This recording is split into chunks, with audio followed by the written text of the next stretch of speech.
Madame, monsieur, bonsoir, bienvenue sur Innov Télévision. Je suis très content de vous retrouver ce soir pour un nouveau numéro de Samedi Sport. Nous allons partager ce soir autour des barrages de la Coupe du Monde où est engagée la République démocratique du Congo après la phase que je dirais classique de cette Coupe d'Afrique, plutôt Coupe du Monde, qui a vu le Sénégal se qualifier dans le groupe B et d'autres nations dans d'autres groupes. La RDC, classée parmi le meilleur deuxième, va tenter une nouvelle chance au niveau des barrages, mais quel chemin emprunter pour se retrouver aux États-Unis d'Amérique? En tout cas, c'est un long voyage que la RDC devra bien sûr entreprendre pour espérer donner un dernier sourire à toute la nation, à plus de 120 millions d'habitants de la République démocratique du Congo. Le barrage, est-ce que la RDC a la chance de se qualifier, de sortir du barrage africain et puis de se qualifier au niveau de barrage mondial? On va en parler ici ce soir avec nos deux invités. Patrick Béré, bonsoir. Bonsoir Jesse Moukaya, bonsoir également aux amis de Innov Télévision, un réel plaisir. Le fait qu'on continue toujours de parler des léopards de la RDC, on est resté avec justement cette soif de pouvoir se qualifier directement, mais malheureusement on nous présente encore un autre chemin, un chemin qui va commencer justement au mois de novembre prochain, et je pense qu'on a hâte de pouvoir y mettre nos points de vue par rapport à ces deux rencontres. Ça sera 4, mais ça sera 2 rencontres justement pour la République démocratique du Congo. 2 probables, parce que si le premier... oui, on espère. C'est justement ça les programmes pour la République démocratique du Congo, et je pense que on va permettre à nos téléspectateurs de pouvoir comprendre les quelques éléments à mettre sous la dent avant cette étape des barrages. Samuel Moutoni, bonsoir. Bonsoir Joyce Moukaya, bonsoir Patrick, et bonsoir à toutes ces personnes qui nous regardent. Le barrage, la RDC, mais bon, on est content mais on n'est pas content. Encore un chemin rocailleux, comme a dit Patrick Bouéré. On avait la possibilité de faire court. Malheureusement, habitué au calcul, on se retrouve là où on est. On va essayer de tenter la chance. Si ça va, on avance. Sinon, on reste avec cette soif pour les prochaines occasions. Allez, d'abord, avant d'entrer dans le vif de notre sujet, nous vous laissons entre les mains de Claudia Mangoula pour tout savoir sur notre sujet de la soirée. La République démocratique du Congo s'est qualifiée pour les barrages africains de la Coupe du Monde 2026 au terme d'un parcours plein de contrastes. Après un début solide dans le groupe B, les Léopards avaient pris la tête devant le Sénégal et semblaient bien partis pour une qualification directe. Mais les chocs décisifs au stade de Martyr a tourné au désastre. Alors qu'ils menaient par 2-0, les Congolais se sont effondrés et ont perdu 2 contre 3, laissant s'échapper 3 points qui auraient pu changer les destins de toute une campagne. Ce revers a coûté cher. Relégué à la 2e place, la RDC a dû batailler jusqu'à la dernière journée pour conserver cette chance de rester dans la course. Grâce à une victoire précieuse face au Soudan 1-0, les hommes de Sébastien Desabre ont sécurisé une place parmi les meilleurs deuxièmes du continent, synonyme des qualifications pour les barrages. Mais la route reste longue, la phase ne donne pas accès directement au mondial. Les Léopards devront d'abord affronter les Cameroun dans l'un des 4 barrages africains, dont seul le vainqueur accédera au tour intercontinental. Là encore, une ultime confrontation décidera qui rejoindra les 48 qualifiés au mondial 2026. Plus de 50 ans après son unique participation, la RDC garde donc espoir, consciente qu'elle n'est plus qu'à quelques marches d'un retour historique sur la scène mondiale. Nous sommes de retour sur ces plateaux d'Innov Télévision. Si vous nous trouvez en cours, nous parlons des barrages de la Coupe du Monde, la RDC, la République démocratique du Congo. Et donc, parmi les meilleurs deuxièmes, ceux qui vont se disputer une place africaine afin d'aller disputer d'aller chercher une place au niveau des barrages mondiaux. Voilà, on va en parler ici ce soir avec nos deux invités. Patrick Bouéré, bien sûr, nous étions, je me souviens de ces jours-là, nous nous sommes battus. Claudia, toi et moi, on s'est battus. On voulait voir cette qualification. C'était les matchs de l'année, les matchs de toute une vie, en réalité. En 1974, l'existence n'était pas, en tout cas, assurée. La RDC, le Zaïre, à l'époque, a participé à la Coupe du Monde. Je ne sais pas si pour ces 90 minutes, il fallait que la RDC reprenne le nom du Zaïre pour espérer une qualification. Mais on s'est battu pour aller vivre en live cet espoir de qualification. mais tout devait se jouer réellement, on l'a senti, face au Sénégal ici au Stade de Martyrs. Oui, bien sûr, c'était les matchs à ne pas perdre. Malheureusement qu'on a perdu. Un match justement de tous les enjeux. Moi, au départ, en réalité, avant ces matchs, j'avais très peur par rapport au niveau du Sénégal parce qu'on sait que le Sénégal, c'est un pays qui regorge énormément de talent en termes de collectif et en termes de résultats. Les Sénégalais revenaient d'une victoire qui faisait peur devant l'Angleterre à domicile, il faut qu'on se le dise, ça faisait peur aux Congolais. Mais quand on est arrivé au stade, en première période, on a vu que la RDC menait à 2-0. C'est là qu'on a commencé encore à y croire. Parce qu'avec 2 buts d'avance, on se disait, là, l'affaire est dans des très bonnes conditions. Parce que la RDC n'avait pas que besoin de gagner. Il y avait aussi la possibilité de pouvoir faire un match nul pour rester devant les Sénégal. Les deux possibilités. Moi, en tout cas, j'étais très content, surtout pour le deuxième but inscrit par la RDC. Je me disais, là, vraiment, ça sent bon.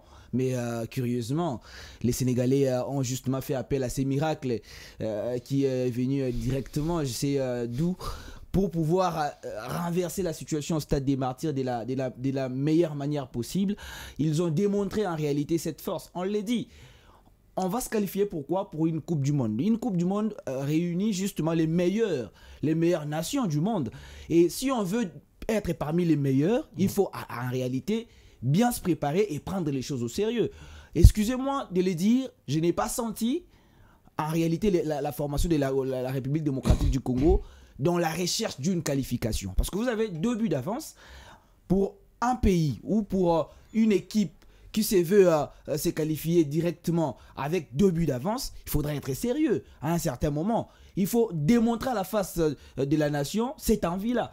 En termes de défense, en termes d'engagement collectif, surtout en seconde période, je n'ai pas reconnu la RDC. On dirait qu'ils étaient abattus, que ce soit sur le plan mental, sur le plan physique. Ils étaient amoindris avec des joueurs qui n'arrivaient pas à faire un pressing intense. Ils ont laissé surtout les milieux de terrain sénégalais respirer avec Iliman Ndiaye. D'ailleurs, on était avec vous. On s'est demandé, mais on est en face d'un Neymar ou quoi? Il a quasiment mangé le milieu de terrain de la RDC qui était inexistant. Donc, moi, je me suis dit, en réalité, c'est les Sénégal qui méritaient cette qualification directe. Nous, on doit passer par les barrages, comme l'a dit Samuel. On est habitué à souffrir avec des calculatrices pour pouvoir se qualifier. Alors, allons-y, parce qu'on aime bien se qualifier dans cette condition. En 20 ans, la République démocratique du Congo a raté à 5 reprises les occasions de se qualifier pour la Coupe du Monde ou même de mieux se positionner pour la Coupe du Monde ici au Stade de Martyrs de la Pentecôte. On va commencer en 2005 ici à Kinshasa, Sénégal, plutôt RDC Ghana, le but de Apia, l'égalisation de la RDC, match 1 but partout. La RDC avait perdu les chances de se qualifier à la Coupe du Monde 2006 en Allemagne. Comme ça, en 2008, lors du premier tour de barrage, la RDC a perdu un match crucial ici à domicile face à l'Égypte en plein Ramadan. 1-0, but d'Abou Terika. On se souvient tous de ces matchs, le match d'ailleurs qui avait vu le petit frère de Parfait Mandanda faire ses débuts après que Kidiaba Parfait Mandanda ait connu une blessure lors de ces matchs. En 2017, le fameux 2 buts partout ici au Stade de Martyrs de la Pentecôte. Ça, on ne va jamais l'oublier. En 2022, les barrages, là on était même à la porte du Qatar. 1 but partout à Kinshasa, 4-1 au Maroc. La RDC a perdu. D'ailleurs, c'est commencé ici à Kinshasa, d'ailleurs. Et puis en 2025, ici à Kinshasa, une nouvelle fois, 3-2. La remontada. Ça, moi, j'ai l'impression d'avoir perdu toute une vie à suivre les Léopards pour ne rien gagner. Non, mais c'est quand même triste. Hein, c'est 20 ans, 20 ans. Je vous ai parlé de 20 ans. Peut-être que même universitaire. C'est vraiment triste quand vous faites un tableau pareil. J'ai l'impression qu'on n'apprend pas de nos erreurs. Donc on reprend les mêmes bêtises chaque année et avec cette soif de se retrouver au même niveau lors des prochaines échéances et répéter la même erreur. Je vais essayer de commencer avec ce que Patrick a dit. On n'a pas vu cette équipe à la quête de quelque chose. Déjà en termes de campagne d'avant-match, vous savez quand vous êtes à la quête de quelque chose qui vous échappe depuis, il y a un certain comportement à adopter. On a abordé ce match-là comme un 9e match des qualificatifs, alors que c'était même la vie du groupe. On ne pouvait même pas aller avec l'intention de faire un match nul. On y a pensé qu'on a vu que le Sénégal avait maintenant la maîtrise du match. On s'est dit, ah, c'est devenu chaud. Essayons quand même de garder notre posture. On va essayer d'aller glaner des points avec d'autres pays qui restent. Mais là, on était presque perdus. J'ai entendu quelqu'un sur les réseaux dire qu'on manquait même de leadership dans cette équipe. Je ne dis pas que Chancel Mbemba ne tient pas les rênes d'un capitaine.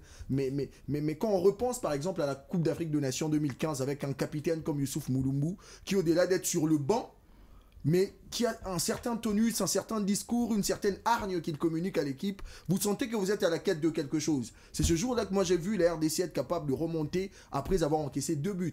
On regardait le match face au Congo-Brazza, on était presque perdu, mais on a vu une équipe qui avait le mental, qui savait ce qu'elle cherchait, et on a vu le résultat. Mais là, on était juste en face des jeunes qui s'étaient rassemblés pour jouer un match important devant une très grande foule. En 2017, vous aviez dit cela. Les mêmes erreurs. On marque 2 buts en premier. On a la capacité de gérer, mais on perd les boules. Et malheureusement, avec nous, le pays, tu mets ça dans notre culture à qui c'est quoi. Tout le monde a vu sur le reçu, il y a clarté.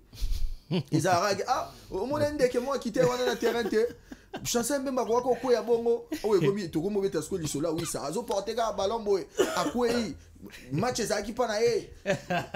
Alors que si vous regardez le match dans la logique, bon, on a presque tout perdu. Il suffisait de regarder le Sénégal quand on menait 2-0. Ils jouaient décontractés. Mané, biso de chez deuxième but, azo calmer les troupes, soyez calme, jouez au foot. Et si tu regardes la manière dont ils ont marqué, vos petites erreurs, ils capitalisent derrière. Et nous, on ne comprend rien. On revient avec les mêmes habitudes après le vestiaire. On n'arrive pas à être soudés autour, par exemple, d'un leader qui a un discours fort pour réveiller les troupes. Rien. Et puis, il faut dire aux gens, parce que je pense que c'est le discours qui est resté dans la tête des gens. Biso to Monica Kisi, Batulo, Monica Kisi, Machuana, Banding, Riwana, Baziana, Kisi na bango, Bawara, stade, Bablo, moi, bongo. Alors que si on regarde le match, on sent que le Sénégal était au-dessus. D'ailleurs, beaucoup de personnes au battre les matchs, Kamogun, Debso, Bané, Badé, Biwana. Et puis, Biso to Messa en foot. Attends, va supporter rebelle, tu as dit, Sénégal, hein, match à Makassi, alors qu'on ne comprenait pas que c'était une série qu'on pouvait arrêter ce jour-là. Vous avez parlé de 4 qualifications avant celui-ci qui est de 5e. Auto-répétable à mêmes erreurs. Et puis, Tozo mené 2-0. Sénégal a bêti balle et a mis Kolo. Et puis, il faut juste regarder l'équipe, hein, parce qu'on doit aussi en parler. Toza a joueur Moroboué. Je me rappelle, on a fait une émission avec Patrick ici, qui parlait du fait qu'on a des talents, mais c'est comme s'ils ont un souci de management. On a des joueurs talentueux, mais Bazo a chance au Québec, pas Minen a été. Vous avez des talents. Ils sont pas sérieux. Évoluer à rater. Si tu regardes le 11 de départ de chez nous, on commence par Dimitri Berthaud, le gardien. Qui a du mal à trouver du temps de jeu. Chancel même le capitaine.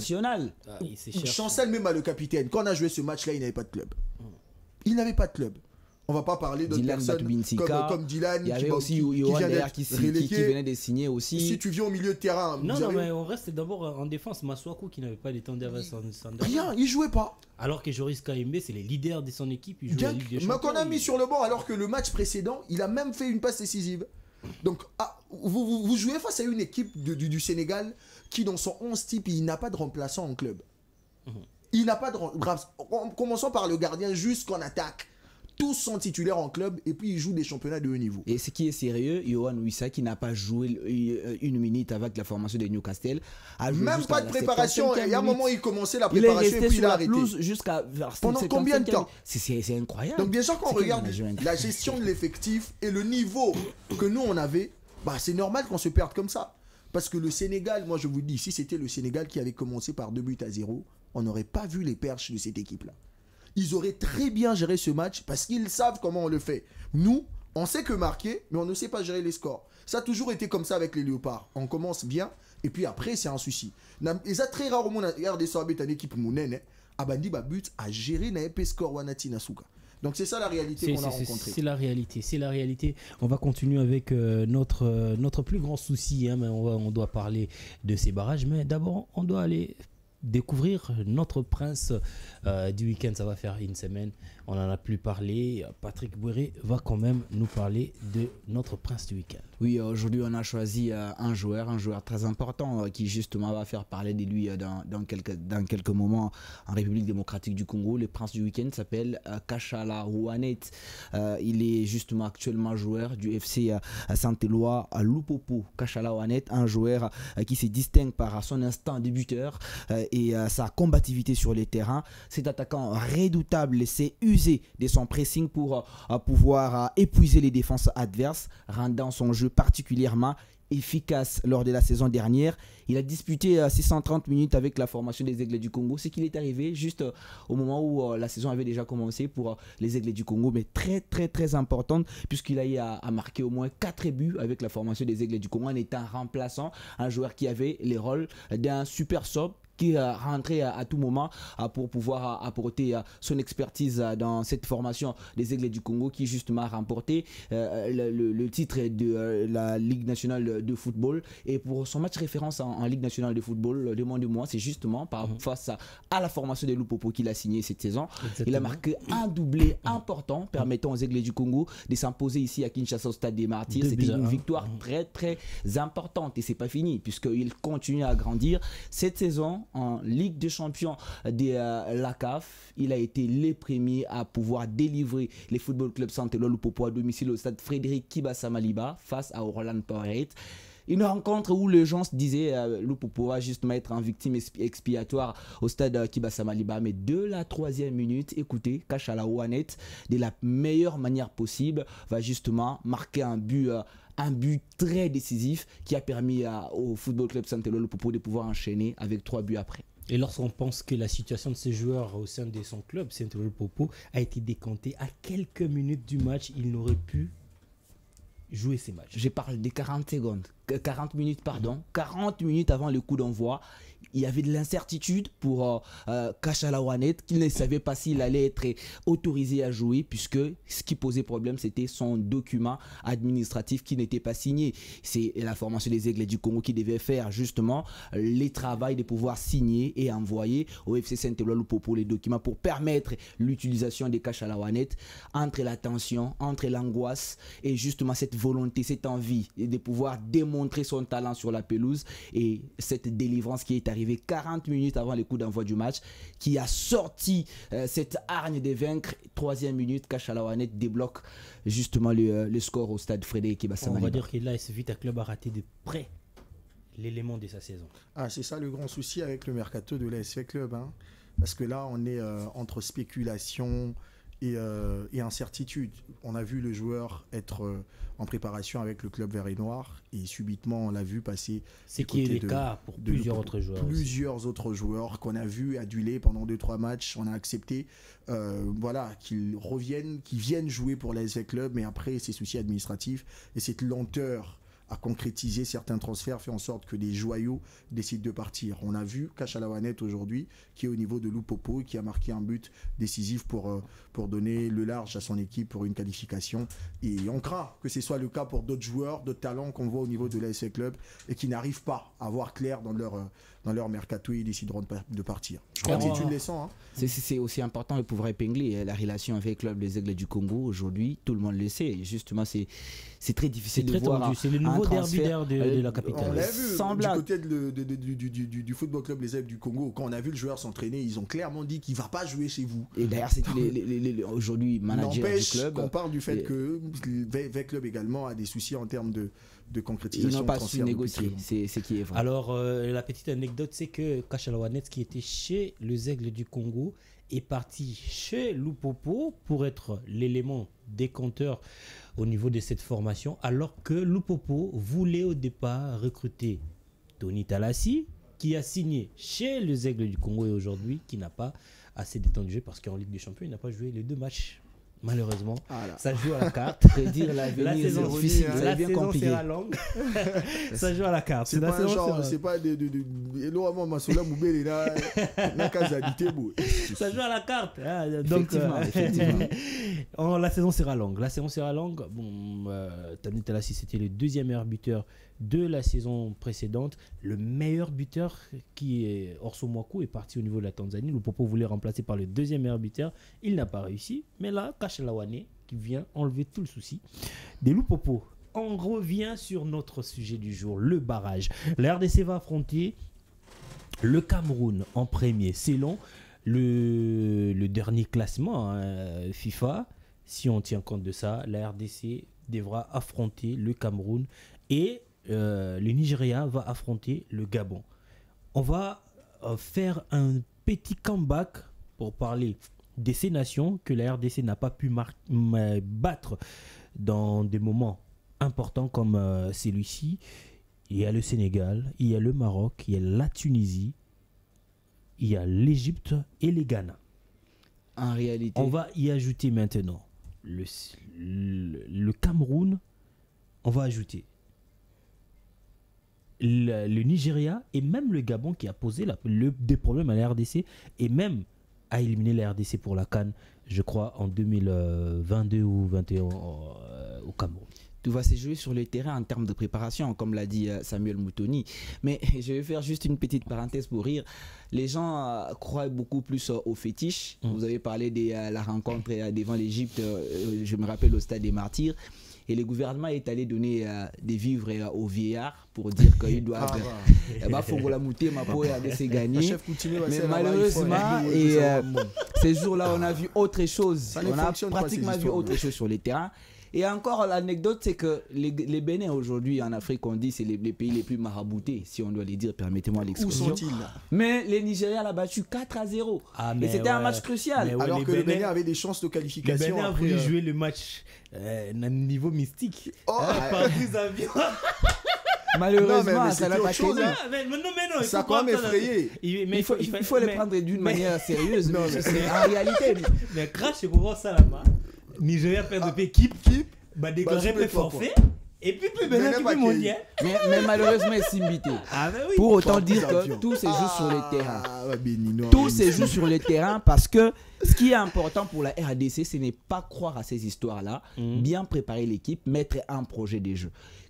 Lorsque vous voulez gagner un adversaire, le plus important, c'est d'abord commencer par l'étudier, voir quel projet de jeu mettre en place pour défier cet adversaire-là. Les Cameroun a été... On a un coach taillé pour ces histoires-là. Espérant que ça soit le cas. Désolé, hein, moi j'ai suivi nos aînés, le président Pengongo, d'autres aînés comme Eddie Kankou et Valde Simoyamba, tirer sur des sabres. Moi je suis d'avis pour ces aînés, de pouvoir tirer sur cet entraîneur. Si je vous dis que le mec a divisé le vestiaire c'est pas seulement le joueur, c'est tout le staff. Le staff technique est composé de l'entraîneur, de ses adjoints, entraîneurs de gardiens, les kinésithérapeutes, tout et tout. Et même les hommes de médias qui accompagnent l'équipe font partie du staff. Exactement. Et si je vous dis qu'il y a certains, je ne vais pas citer de noms ici, certains membres du staff qui ont été interdits de consommer la nourriture réservée à l'équipe nationale. À force de mettre une rigueur, ça nous amène à l'anarchie. Ça nous amène au rigorisme. Non, mais rigueur pour quel résultat, c'est ça aussi. Non, mais en réalité... Parce que si on revient sur les propos des aînés que M. Joyce vient de citer, il parle du fait que le discours du sélectionneur sur la nation lui donne un certain poids qu'il n'a pas au fond. Voilà pourquoi j'ai dit qu'il y a un pouvoir, l'excès du pouvoir qu'on a donné à Sébastien Desabre qui commence à se permettre beaucoup de choses. Et aujourd'hui, il est revenu sur terre parce que, regardez même derrière la composition de la dernière rencontre, il a presque fait ce que les journalistes prédisaient. Et même parce que attendez, parce qu'il faudrait au moins dire merci à Didier Boudimbo qui a bloqué en tout cas la machine des sabres mondial match. Il ne se retrouve pas, il doit se contenter de son salaire si on le vire aujourd'hui. Bon. Si on a bloqué mondial match, c'est comme ça que même les performances sur l'État saigné. Malheureusement, la République démocratique du Congo ne fonctionne pas comme ça. Tu touches à l'argent de quelqu'un, tu l'atteins direct. Le leadership, vous avez parlé du discours au niveau de vestiaire. Est-ce que le leader au niveau de l'équipe doit certainement ou forcément être le capitaine? Messi n'a pas un franc-parler. Hein. C'est ça aussi. Bon, moi, j'ai l'impression qu'on est resté avec ces systèmes dans la tête où ça doit être un vieillard, quoi. Quelqu'un qui est plus vieux, qui a... c'est lui le capitaine. 70 cap et tout. Il a beaucoup joué. Il a 4 ou 5 CHAN à son actif. Et c'est lui qui doit tenir un discours. Moi, je pense que avec ces changements qui se passent au niveau de la sélection, on l'a vu depuis, je crois... 5 ou 10 ans, c'est plus des joueurs qui évoluent ailleurs qui font la sélection. On a des joueurs qui jouent en Angleterre, d'autres même qui sont nés là-bas, mais qui ont du sang congolais qui viennent. À l'époque, quand vous avez la sélection à 70% des joueurs évoluant au pays, c'était quand même différent. On sentait qu'il y avait une certaine cohérence, un certain discours. Bon, il ne se dit pas que l'équipe nationale, c'est telle une famille. On doit avoir un aîné qui est là pour nous parler, qui est là pour nous crier dessus. On le regarde sur le terrain. Avez-vous déjà vu un joueur tonner sur l'autre sur le terrain avec les Léopards? En tout cas, moi, la dernière fois, j'ai vu, c'était Wissa qui interpellait Banza, qui allait se battre lors des quarts de finale de la CAN RDC. Très rarement. Et j'ai vu Wissa. À part ça, je n'ai jamais vu. On doit avoir une figure comme ça, un leadership clé qui fait en sorte que quand vous rejoignez la sélection, vous savez que vous venez dans une meute. Et ça ou bien tu viens, tu te contentes seulement d'avoir ton argent et partir alors que tu n'as pas un apport que tu apportes dans la sélection. On doit avoir ça. Chancel Mbemba est capitaine, oui. Mais aujourd'hui, Mbemba, c'est combien de caps? C'est combien d'âge? C'est combien de sélections? Si aujourd'hui il partait, qui voyez-vous prendre peut-être ce brassard-là et tenir tête aux autres pour imposer un certain leadership? C'est juste des jeunes qui se rassemblent pour venir jouer. Or, dans une équipe, ça ne fonctionne pas comme ça. Regardez le Sénégal. Vous avez Sadio Mané qui a déjà un aura que vous ne pouvez pas maîtriser. Vous avez des gens comme Koulibaly. Quand il est dans l'axe, vous savez que vous êtes en train de jouer avec votre papa quand même. Quand il a un mot à dire, il le dit et puis vous obéissez. Mais nous, des jeunes, on les rassemble comme ça et jouent. Le seul pour moi, en regardant ce qui se passe et sur le terrain et en dehors du terrain, le seul à pouvoir faire ces travaux qui est justement demande Samuel Moutoni, c'est Cédric Bakambu. Sur le plan du civisme, parce que Bakambu, en dehors du terrain, c'est quelqu'un qui gagne beaucoup. un ambassadeur. Hein. Oui, bien sûr. Beaucoup, oui.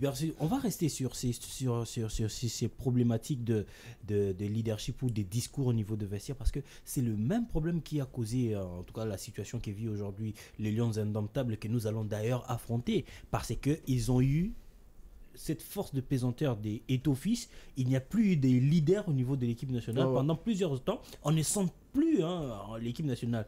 Et la RDC vit aussi ces mêmes problèmes. Est-ce que ces problèmes de leadership, ces problèmes des discours dans le vestiaire, va-t-il se répéter ou encore nous causer des problèmes face à notre prochain adversaire? Voilà pourquoi il faut que des joueurs, comme je le disais, des joueurs tels que Cédric Bakambu puissent prendre ses responsabilités. Puisqu'il est en confiance. Mais parce Exactement. Que les 80% de joueurs qui sont aujourd'hui dans la sélection ont été convaincus par Cédric Bakambu. La majeure partie des joueurs qui évoluent à l'extérieur du pays, c'est d'ailleurs Cédric Bakambu qui justement cherche à militer pour le ramener à Kinshasa. Donc il doit prendre ses responsabilités et comprendre que dans de telles situations, on a besoin d'un leader. Comme il le fait en dehors du terrain, il doit le ramener sur le terrain pour pouvoir inculquer le civisme, le patriotisme à ses autres coéquipiers pour dire que ici on est venu combattre pour la nation, on ne va pas blaguer. On doit démontrer à la face de la nation qu'on a besoin, qu'on est en train de rechercher, comme l'a dit Samuel, on est en train de rechercher quelque chose. Il faut le faire en amont parce que là déjà, avec quel état d'esprit les joueurs ont quitté la sélection, ils sont entrés en club. Il y a d'autres qui se disent qu'il n'y a plus de chance et ils reviendront juste pour jouer en termes de formalité. Le discours doit commencer maintenant. Leur dire qu'on a quand même une certaine possibilité d'avancer et les choses doivent bouger. Lorsqu'on est leader, on ne peut pas le faire qu'en étant sur le terrain. Vous avez donné un exemple de Youssouf Moulumbu, d'ailleurs qui a pris ses responsabilités, il était déjà en dehors du terrain, mais il a quand même pris ses responsabilités, il s'est élevé comme un vrai leader pour pouvoir booster ses autres coéquipiers qui étaient sur la pelouse. Donc, moi, je pense qu'en ce net moment, ces joueurs-là, Vincent Aboubakar, vous avez dit du côté de Cameroun, c'est un meilleur, je le dirais, le meilleur joueur après Eto'o, après la génération Eto'o, c'est justement lui. Mais il n'a pas ce que Eto'o avait. Eto'o était meilleur sur le terrain, il avait aussi la personnalité. On sait comment Eto'o était. Eto'o, c'est quelqu'un qui ne mettait pas justement ses opinions dans sa poche. Il les disait. Et en réalité, aujourd'hui, au Cameroun, Bryan Mbeumo, oui, c'est aujourd'hui on peut dire une star pour le Cameroun, mais il n'a pas aujourd'hui ces charismes qu'avait Samuel Eto'o. Donc, ces joueurs doivent comprendre, que ce soit Chancel Mbemba, que ce soit Cédric Bakambu, que ce soit Yohan Wissa aussi, qui justement est en train de prendre de l'ampleur et de la personnalité au sein de la sélection. Ils doivent comprendre qu'on devient un leader. Ils doivent aller chercher à acquérir justement cette qualité pour permettre à la République démocratique du Congo d'évoluer. Alors, pour permettre aux téléspectateurs de comprendre pourquoi on dit que la RDC va jouer le Cameroun, est-ce qu'il y a eu tirage au sort ou non? C'est la formule est simple. Les 4 meilleurs deuxièmes ont été sélectionnés sur base de résultats des éliminatoires qui se sont joués bien sûr et sur base aussi de retrait des points par rapport au match joué face au dernier. Ces retraits pouvaient changer à tout moment, ce qui a été le cas pour le Burkina Faso et le Nigeria. Le Burkina Faso, face au dernier de son groupe, avait gagné 6 points. Donc, la CAF devait retirer 6 points au Burkina. Mais contrairement au Nigeria, qui avait fait 2 matchs nuls face à son dernier du groupe, qui n'a perdu que 2 points face à ces derniers, ce qui a fait en sorte qu'ils maintiennent cette position et ces buts qui étaient au-dessus. Alors, pour jouer le barrage, on classe les 4 meilleurs deuxièmes par rapport à leur classement FIFA. Alors, le premier meilleur classé affronte le dernier meilleur classé.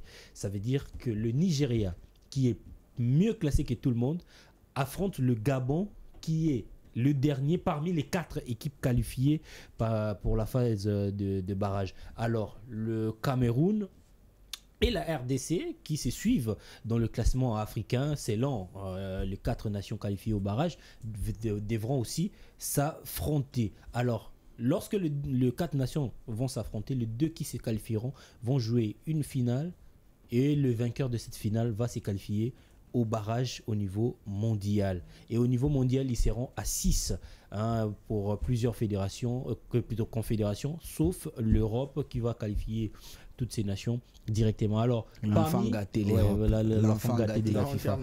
Parmi les 6 nations qui seront qualifiées pour la phase de barrage au niveau mondial, on va aussi tenir compte du classement FIFA. Les 2 meilleurs classés vont être exemptés et les 4 qui seront mal positionnés vont subir les règles au niveau de qui s'est fait au niveau de la CAF. Donc le meilleur va jouer les derniers et puis les 2 qui vont se qualifier parmi les 4 vont rejoindre les 2 qui seront exemptés, qui vont jouer encore 2 matchs. Alors les 2 qui réussiront à sortir, ce sont les 2 qui se qualifieront pour la Coupe du Monde. Voilà le chemin pour les léopards, de la RDC. Ça veut dire que la RDC va jouer. Si la RDC s'est qualifiée à la Coupe du Monde, il va jouer pas moins de 4 matchs. Aïe. Pas moins de 4 matchs. Alors qu'il y a la CAN qui pointe à l'horizon également. Ça sera très très compliqué. Quelle performance pour les joueurs. Non, c'est pas moins de 3 matchs, je voulais dire. Pas moins de 3 parce que par rapport à d'autres équipes qui se sont déjà qualifiées. Les autres se reposent. La RDC, voilà. Mais si on voit la composition, surtout pour le barrage côté africain, en réalité, les calculs de la RDC, la majeure partie des Congolais se disaient, même du côté barrage, on peut aussi aller par. Pourquoi ? Parce que si on regarde la composition à l'époque, avant la dernière journée, il y avait le Madagascar. Il y avait aussi le Burkina Faso qui s'est retrouvé parmi les meilleurs deuxièmes. On se disait, le Madagascar, le Burkina Faso, ça passe. On peut quand même. Mais curieusement, lors de la dernière journée, on a le Cameroun et on a les Nigeria justement qui intègrent les top 4. Et là, les choses deviennent très compliquées. Pourquoi ? Parce qu'on a 2 bêtes noires pour la RDC. On a le Cameroun. Les Cameroun avec la RDC, ça a toujours été une histoire très compliquée. Très compliquée. Le Nigeria, ça laisse à désirer puisque là, c'est encore une nation très compliquée. Je suis patriote, mais c'est Nigeria. Très compliqué. Osimhen et l'autre là, Lookman. Il y a Lookman, ils sont nombreux. Ici, on commence à regarder. Qui jouait chez Villarreal, Chukwueze. Samuel Chukwueze. Et vous avez les Boniface, le Victor Boniface, qui se jouait avec Bayer Leverkusen. Ils sont nombreux. Ils sont nombreux. Et chez nous, on a des joueurs qui n'arrivent pas à démontrer cette envie. Et on a la malchance parce qu'on va rencontrer les Gabon. Oui, qui vient derrière en termes de classement. Nous, on va rapporter les Gabon. Non, j'ai dit, on a la malchance. J'ai dit, on a la malchance. Pourquoi ? Parce que si les Gabon battaient les Niger, qu'on rencontrait les Gabon en finale. C'est ça le grand problème. Non, mais on fait les 4. On est habitué sur ces plateaux. On est fait. Ouais, on les fait. On est habitué. Si on croise les Gabon, on a la malchance parce qu'on a une meilleure version du Gabon de ces 5 dernières années. Parce que le Gabon est en feu. Tout feu, tout flamme. Le Gabon est en feu. Et ça, c'est une malchance pour nous. Ils savent aussi que la RDC est une équipe à craindre, même si nous-mêmes on ne croit pas, parce qu'on connaît nos défauts. Mais Samuel Moutoni dit un peu, c'est quand même vigilant pour la CAF de faire jouer ces matchs au Maroc. Sinon, nos stades allaient encore subir. Ah bah c'est ça aussi, hein, parce qu'avec les Léopards, déjà, on est parti avec un pincement de cœur. Si c'était deux confrontations, par exemple, on devait commencer ici ou là-bas et terminer ici, ça allait encore être un autre problème. Pire, compliqué. Ça allait encore être un autre problème. Je crois que c'est on peut aller au tir au but de les et emmener tout là-bas. Qui jouent là-bas, non, on va regarder de loin en tout cas, ça va être mieux. Sinon, bah, comme l'a dit Patrick, c'est un très long chemin avec Dessy, mais on est là en tant que patriote, comme vous avez dit, même si on a eu des coups, mais on va quand même regarder. Allez, merci beaucoup Samuel Moutoni. On va poursuivre notre émission avec bien sûr les duels du week-end. Patrick Bouéré. Les duels du week-end, c'est quand même d'une manière... Les duels du futur. Du futur, pardon, c'est quand même un duel particulier. Un duel particulier parce qu'on ne va pas parler des individus, mais des clubs. Oui, les duels vont concerner l'OC Renaissance du Congo et les FC Renaissance du Congo. Aïe. Certains se demandent Donc pourquoi... ça veut dire FC Renaissance de Mukuna et OC Renaissance de Kindembe. On a, moi j'ai renommé ces duels les duels du révoltant révolté parce que c'est Mukuna qui s'est révolté pour créer l'OC Renaissance à l'époque.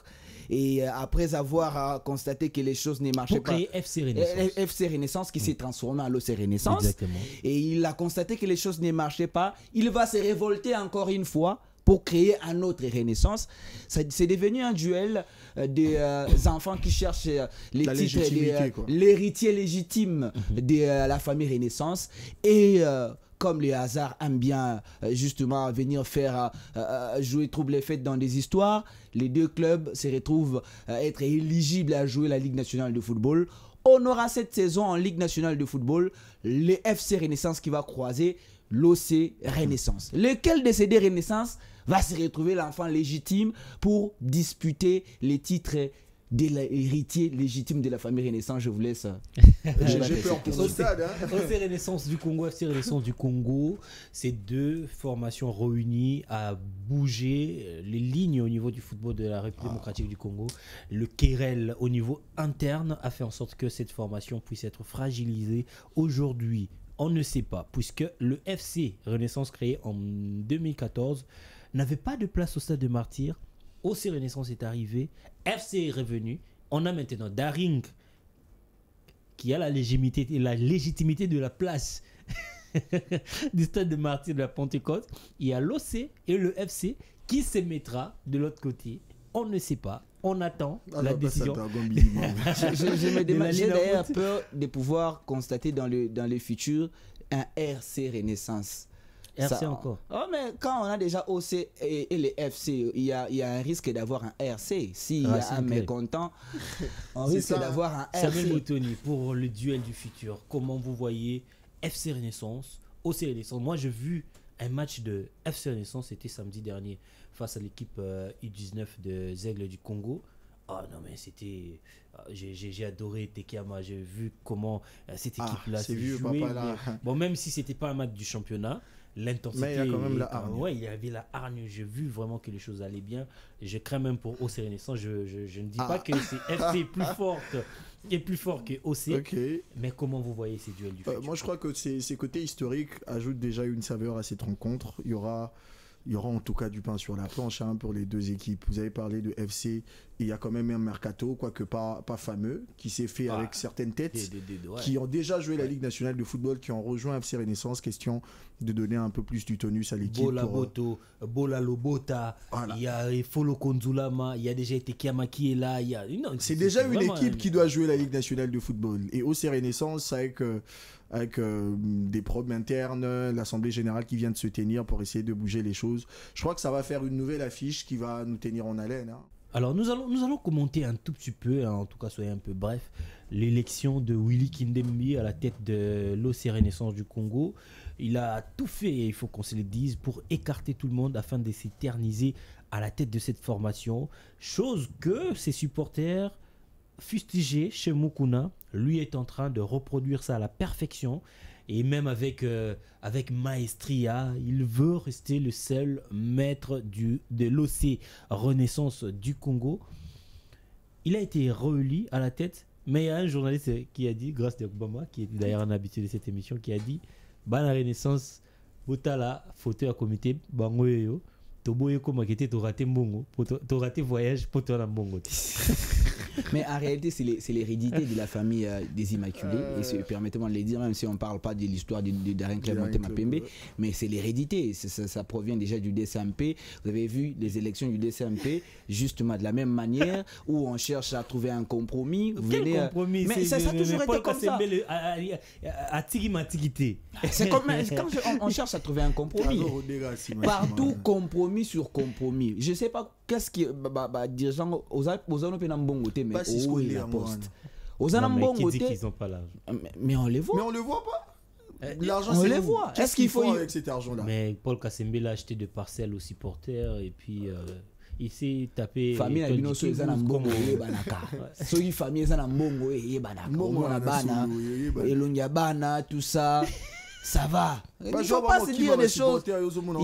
Il n'y a pas l'argent dans la famille immaculée.